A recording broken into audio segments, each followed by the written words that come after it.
इस वक्त जो मेरे साथ यहाँ मेहमान मौजूद हैं उनको मैं ज़रूर उनसे आज जानने की कोशिश करूँगी नेचर के हवाले से बहुत सारी चीज़ें, क्योंकि अक्सर हम अपने शोज़ में बात कर रहे होते हैं कि जी हमारी हुकूमत ने ये इक़दामात किए हैं, हमारी इन्वायरमेंट को सिक्योर करने के लिए कुछ किया जा रहा है, एफ़र्ट्स किए जा रहे हैं, सिटीजन्स भी अपनी अब थोड़ा सा एफ़र्ट जताने की कोशिश कर रहे हैं और अब वो समझ रहे हैं कि किस तरह से अपनी इन्वायरमेंट को हम बेहतर बना सकते हैं। लेकिन फिर भी कुछ चीज़ें ऐसी हैं जो कहीं लैक करती हैं, जिसकी वजह से हम उन सारी चीज़ों को कंप्लीट नहीं कर पा रहे, कंप्लिश नहीं कर पा रहे। आज हमारे साथ जो मौजूद हैं उन्हें अगर मैं कहूँ कि नेचुरलिस्ट हैं तो गलत नहीं होगा, क्योंकि नेचर से बहुत ही गहरा और क्लोज रिश्ता उनका है। सारी ज़िंदगी उन्होंने नेचर के करीब गुजारी है और जो उनका एक्सपीरियंस है वो उसके नाते हम आज बहुत कुछ उनसे सीखेंगे। और वो XIG फॉरेस्ट भी हैं। तो आइए उन्हें वेलकम करते हैं। हमारे साथ यहाँ पे मौजूद हैं सैयद महमूद नासिर साहब। अस्सलाम वालेकुम जी। वालेकुम सलाम। सर कैसे हैं आप? अल्लाह का शुक्र, ठीक ठाक। बहुत बहुत शुक्रिया कि आप तशरीफ़ लाए। बड़ा इंपॉर्टेंट टॉपिक है जिस पे आपकी जो एक्सपर्टी है वो बड़ी ज़रूरी थी लेना, क्योंकि जिस तरह से आपने क्लोजली नेचर को देखा है और अपना वक्त गुजारा है, आप बहुत अच्छे से बता सकते हैं कि पहले और आज के दौर में हम क्यों इन सारी चीज़ों में लैग कर रहे हैं, जहां हमें समझ में आता है कि इन्वायरमेंट अभी भी बेहतर नहीं हो सकी है और अब इसे फोकस किया जा रहा है, इसे बेहतर बनाने के लिए एफर्ट्स किए जा रहे हैं। हमारी हुकूमत जो है वो इनिशिएटिव्स उठा रही है, क्योंकि ज़ाहिर है पहले इन सारी चीज़ों पे इतना ज़्यादा ध्यान नहीं था तो डिस्ट्रक्टिव चीज़ें सामने आती चली गई। अब वो बात इतनी ख़राब हो गई कि अब उस पर हमें काम करने की ज़रूरत है। आप क्या कहेंगे इस बारे में? जी ये मसला बहुत ही गंभीर है और इसकी अगर आप बहुत थिक डिस्क्रिप्शन, जिसको हम अपनी एंथ्रोपोलॉजी में कहते हैं, अगर बहुत इसको गहराई से देखें तो पता लगता है कि असल में हमारी ह्यूमन आबादी बहुत ज़्यादा फैल गई है और फिर हमारा जो तरीका ज़िंदगी है वो बहुत ऊंचा हो गया है। हम बचपन में याद है अक्सर लोग एक रोटी और एक प्याज और गड़े के पानी से पेट भर के खाते थे और खुश होते थे। आज कोई भी नज़र नहीं आता। सब सालन खाते हैं और 3 टाइम खाना खाते हैं और स्टैंडर्ड ऑफ लिविंग बढ़ने से और गाड़ियाँ इतनी आ गई, मकान आ गए, तो अब जगह चाहिए, तो जगह कहाँ से लाएंगे, तो वो अपने दरख्त ही काटने। अब ये आबादी बढ़ गई है, ऊपर से जो सबसे बड़ा चैलेंज है कि दरख्तों के बगैर आपका अपना बका भी मुश्किल है। तो ये बहुत बड़ा एक चैलेंज है जिसको हुकूमत और आवाम और तमाम इदारे सारी दुनिया में कोशिश कर रहे हैं और हमारी हुकूमत बहुत ज़्यादा कोशिश कर रही है, क्योंकि ये बड़ा मुश्किल सवाल है जो आपने उठाया। लेकिन वही वाली बात है ना, मुश्किल चैलेंजेस आते हैं, उन्हें एक्सेप्ट करके उनको एकम्प्लिश करना, यही तो कामयाबी है फिर किसी भी मुल्क की। जी जी। तो वो उसके लिए फिर दरख्त, चूँकि अभी आपसे बात हो रही थी कि दरख्त लगाना तो एक किस्म का एक जुर्म है, प्रोफेसर ईमानदारी से पूछें। अच्छा? दरख्त लगाना तो जुर्म है। ये जितने दरख्त हैं अमेज़न के या यहाँ से लेके कराची तक, ये खुद ब खुद आते हैं। इनका ताल्लुक होता है बारिश से और जैसी बारिश होगी उस किस्म का मकामी दरख्त आ जाएगा। बिल्कुल। लेकिन अब जुर्म नहीं है। वजह यह है कि अब आप उनको मौका ही नहीं दे रहे। आप हर जगह या आपने फसल उगा रहे हैं या मकान बना रहे हैं या प्लाजे बना रहे हैं, वो बेचारे दरख्त कहाँ से आए? उनको अपना सिस्टम करने का मौका ही नहीं मिल रहा। जो पानी का निज़ाम भी आपने गड़बड़ कर दिया, सड़कें बना दी, कुओं का पानी खुश्क करवा दिया, तो पानी बहुत ज़्यादा इस्तेमाल किया, गाड़ियाँ धोने में इस्तेमाल किया पानी, तो वो बेचारे अब बेज़बान दरख्त कैसे आए? और आपकी आबादी बढ़ती जा रही है, तो आपको फिर लगाना ही पड़ेगा। सही। तो इसका मतलब ये तो नहीं, जो भी आपने बात की, ये डिफॉरेस्टिंग ये होती है कि आपने जगह ही खत्म कर दी उनके वापस दोबारा उगने की? जी जी। एक लफ्ज़ हम इस्तेमाल करते हैं डिफॉरेस्टेशन, जो उसकी सरकारी क्लाइमेट चेंज की कानून जो मायदा है, UN framework convention on climate change, उसमें उसकी तारीफ ये है, अगर आपने सारे दरख्त काट दिए तो कोई डिफॉरेस्टेशन नहीं। सही। लेकिन अगर आपने वो, क्योंकि वो कुदरत अपना निज़ाम करती है और खुद दोबारा आ जाएंगे। लेकिन अगर आपने उधर प्लाजे बना दिए, उधर शहर बना दिया, हाउसिंग कॉलोनी बना दी और सड़कें बना दी, उनका रास्ता रोक दिया, तो वो पक्का डिफॉरेस्टेशन का काम। अच्छा, मतलब फिर वो दरख्त नहीं उग सकता, फिर उगेगा सड़क पे तो नहीं उगेगा, बिल्डिंग की छत पे तो नहीं उगेगा। ये बात तो है। अब इसका तरीका ये है कि अब जो नया ट्रेंड आया है उसको हमने, हमारे वजीर आज़म ने भी बहुत ज़्यादा इस पर इस साल से आगाही शुरू की है, अर्बन फॉरेस्ट्री। अब आपका अगर इस्लामाबाद का आप एक प्लान लें, एकदम 90 के डिग्री पे ऊपर जाएं और ड्रोन से तस्वीर लें, तो आपको सड़कें, बिल्डिंगें ये ज़्यादा मिलेंगी और ग्रीन एरिया कम होगा। और वो जहाँ पर कंक्रीट होती है वो गर्मी की हिद्दत में कई गुना इजाफा कर देती है। अगर आप उसकी जगह अगर वो सब्जा होता तो 4 से 9 डिग्री सेंटीग्रेड टेम्परेचर वैसे ही कम हो जाता। तो उसके लिए एक तरीका यह है कि छतों पर आप रूफ वर्टिकल गार्डनिंग, इसको हम कहते हैं, वर्टिकल फॉरेस्ट्री कहते हैं, छतों पर आप दरख्त लगाएं। अच्छा। और आर्किटेक्चर की ऐसी बिल्डिंगें बन चुकी हैं, डिज़ाइन आ गए, और शायद पिंडी इस्लामाबाद में भी 1-2 मॉल बने जिन्होंने अपनी छतों पर पूरे पौधे लगा रहे, तो वो धूप कंक्रीट पे पड़ती ही नहीं तो आपको एयर कंडीशनिंग का खर्चा भी कम। हाँ। और वो जो रात को दोबारा से जो गर्मी, जो सारा दिन सड़क ने या छत ने गर्मी खाई होती है, वो रात को फिर निकालते हैं। So true, क्योंकि अक्सर जो ऊपर फ्लोर के ऊपर लोग रह रहे होते हैं उनका सबसे बड़ा गम यही होता है कि जी डायरेक्ट उनकी वो छत के ऊपर सन पड़ता है तो वो घर गर्म रहता है। ओके, ये बड़ा वैसे एक अच्छा पॉइंट है। लोगों के जहन में ये चीजें नहीं होती, लेकिन देखिए जी आज आपकी वजह से हमारे जहनों में भी बात आ गई है। एक चीज आप और गौर से देखिएगा कि जो इस्लामाबाद के पुराने सेक्टर हैं जहाँ पर दरख्त पूरे हैं और वो साया उनका सड़क पे, ठंडी जगह रहती है, सड़क पे साया रहता है, वो जगह ठंडी होती है। ट्रू दैट, बिल्कुल सही। और जहाँ पर नहीं होती वहाँ आपसे खड़ा नहीं हो जाता। बिल्कुल सही बात है। ये वही वाली बात है, अभी कुछ दिनों पहले मैं इस बारे में भी बात कर रही थी कि हर शख्स ने बाहर रोड पे गाड़ी पार्क करनी है तो उसने साया ढूंढना है, और साया आपको दरख्त के साथ ही मिलता है।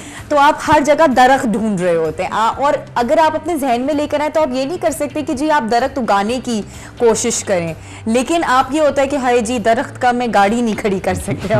बिल्कुल ऐसे।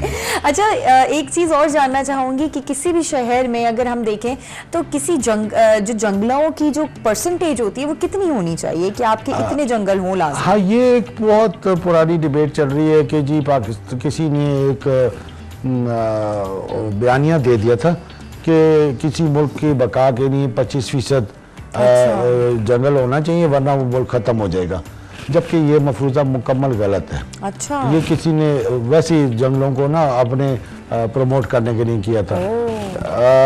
दरख्तों का ताल्लुक बारिश से है और ये अल्लाह ताला का अपना निज़ाम है।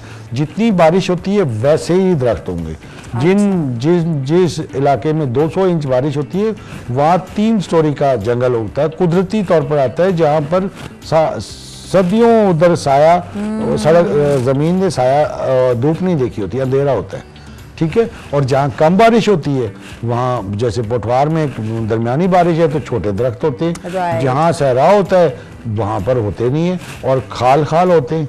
तो वो अल्लाह ताला का अपना निज़ाम है।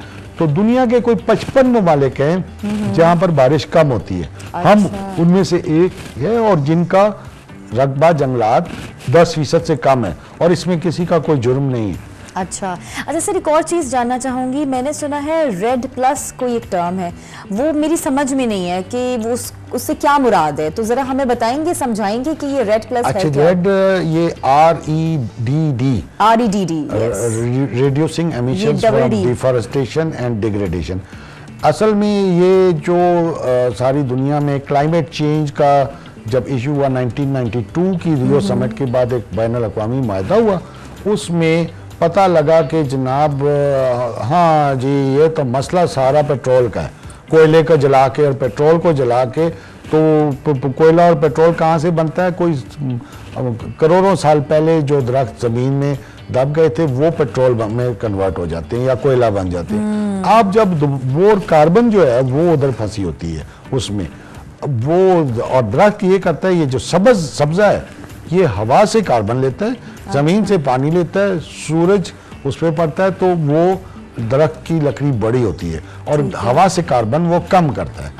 तो न्यूटन ये जब हमारा अकबर बादशाह थे उस ज़माने में हवा में कार्बन का तनासब 273 पार्ट्स हिस्से पर मिलियन थे। 10 लाख हिस्सों में 273 हिस्से इसका होता था, पार्ट होते थे। आज ये 500-400 से ऊपर तजावज कर गया। वजह क्या है कि सारी दुनिया में फैक्ट्रियां बन गई, गाड़ियां आ गई, रेलवे इंजन आ गए, हवाई जहाज आ गए, बहरी जहाज। कोई पेट्रोल से चलता है, कोई डीजल से चलता है, कोई कोयले से चलता है। अब तो हाइब्रिड भी आ गई है। ये एक टेक्नोलॉजी आई है, लेकिन फिर भी हाइब्रिड गाड़ी बनाने के लिए आपको लोहा पिघला के जो गाड़ी का बनाना है, वो लोहा पिघलाने के लिए आपको फिर एनर्जी चाहिए। तो वो पता लगा कि अच्छा, तो अगर हम हवा से कार्बन कम करनी, जिसकी वजह से सारा निज़ाम खराब हो रहा है, तो आप मशीनें लगाएं। वो बहुत महंगा काम है। तो सस्ता काम है, आप दरख्त लगाएं, वो हवा से कार्बन आपकी लेके लकड़ी में जब्त कर लेंगे। अब गेम ये है कि अगर वो लकड़ी आपने दोबारा काट के बालन जला ली तो फिर वो कार्बन वापस गई। अच्छा, तो उसको कैसे रोकना है, वो रेड प्लस का गेम है कि आप उसको इस किसी तरीके से उनको रोकें। ओके, दरख्त लकड़ी की शक्ल में। अब ये जो टेबल है, ये जो लकड़ी है, ये 40 साल 100 साल तक तो ये कार्बन जो है सॉलिड की शक्ल में रहेगी, ये गैस से सॉलिड में बन गई।